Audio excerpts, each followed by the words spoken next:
हमें कहा गया साहब रूस से कच्चा सस्ता तेल आ रहा है। अब वो कच्चा सस्ता तेल मोदी जी के एक दोस्त की रिफाइनरी में जाता है, वहां से प्रोसेस होता है, फिर मोदी जी के भतीजों की फैक्ट्री में जाता है, वहां से एथेनॉल मिक्स होता है और दिल्ली में मोदी जी बैठकर उसमें टैक्स मिक्स कर देते हैं। इसलिए 100 रुपए लीटर पेट्रोल देते हैं आप। तो ये सारे दोस्त, चाचा, भतीजा, ताऊ सब मिलकर जो खिचड़ी पका रहे हैं वो आपके सामने है। ये अर्थव्यवस्था की खिचड़ी आपके सामने है, ये ऐसे बन रही है। हमें कहा गया साहब एथेनॉल से माइलेज बहुत अच्छा होगा और रखरखाव की जो चिंताएं हैं आपके इंजन की वो खत्म हो जाएंगी। उल्टा हुआ। नीति आयोग खुद कह रहा है कि 6% माइलेज में गिरावट तो नीति आयोग स्वीकार करता है कि आती है, लेकिन हकीकत तो और ज्यादा है। 2023 से पहले जितने इंजन हमारे यहां बने हैं, they are not compatible with ethanol fuel. Engine damage हो रहे हैं, हमारी आपकी मेहनत की कमाई बर्बाद हो रही है, लेकिन किसी को कोई फर्क नहीं पड़ रहा, किसी को कोई चिंता नहीं है, क्योंकि चोरी की गद्दी है। उनको लगता है फिर से वोट चुराएंगे, गद्दी चुराएंगे और यही काम करते रहेंगे उनके भतीजे।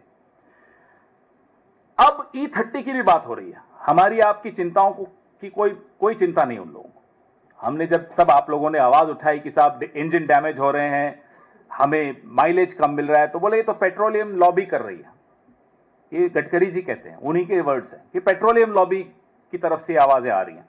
अरे साहब, ये हमारे इंजन से आवाजें आ रही, हमारी जेब से आवाजें आ रही। ये कोई पेट्रोलियम लॉबी के लोग नहीं है हम और आप। हम तो पेट्रोलियम लॉबी के शिकार हैं, अब हम एथेनॉल लॉबी के भी शिकार हैं। आम नागरिक तो हर जगह से परेशान किया जा रहा है, पेट्रोलियम लॉबी भी और एथेनॉल लॉबी भी और वोट चोर भी, सब परेशान कर रहे हैं।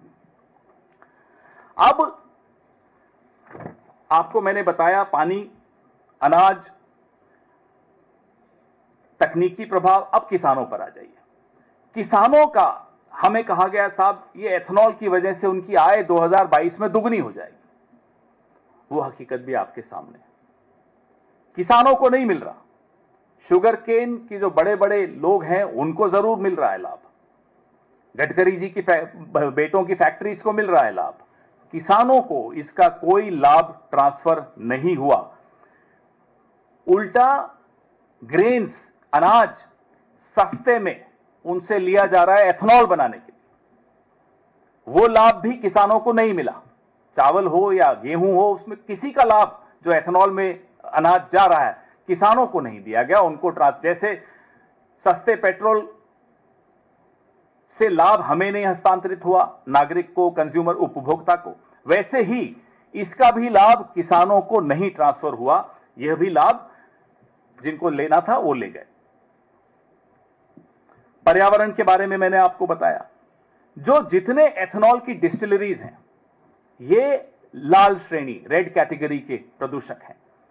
जो सबसे डेंजरस, सबसे एक्सट्रीम कैटेगरी है पर्यावरण के लिए नुकसान पहुंचाने वाली कैटेगरी, वो है रेड कैटेगरी। ये उस रेड कैटेगरी में आती हैं एथेनॉल की डिस्टिलरीज। तो हमें एक बात कोई समझा दे सरकार की तरफ से कि ये एथेनॉल से लाभ किसको हुआ, आम नागरिक को क्या लाभ हुआ, किसान को क्या लाभ हुआ, पर्यावरण को क्या लाभ हुआ, किसको लाभ हुआ, बताइए। ये सवाल रोज बढ़ रहे हैं, सवाल आज भी खड़े हैं, जवाब नहीं मिल रहा।